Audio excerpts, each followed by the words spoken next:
మాట్లాడతారు. వైసీ పక్కా కార్యకర్తలు ఇద్దరు దీన్ని అడిగి తెలుసుకుందాం. పార్టీ ఎట్లా ఏర్పాటు వస్తుంది. మాట్లాడతారు అప్పుడే వైఎస్ఆర్ వస్తుందా? ఎన్ని సీట్లు వస్తుంది కంపల్సరీ? కంపల్సరీ గెలుస్తారా? మీరేమంటారు?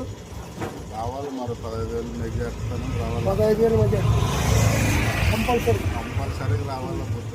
మీకు ఇంతకు ఏమైనా పని చేసిన జగనాన్ని చేసేది. జగనాన్ని చేశాను. అమ్మఒడి పథకాలు సబ్సిడీ అన్నీ ముఖ్యం మాకు. కానీ మరి జగనే రావాలి మాకు. మీకు నాకు జగనే రాలా. మీకు జగన్ ఏం పని చేసినాడు? అన్ని చేశాడు పనులలో. అమ్మఒడి అన్ని వేసిన. కొంతమంది అంటారు ఏం చేయలేదు జగన్. వారసులాక్ అంటుండారు అమ్మ, వారసులాక్ అనే వాళ్ళు అంటుండారు. అట్లా దీనికి నీవేమంటావు? వార్షలాక్ అంటారు అంతే, ఏమంటారు.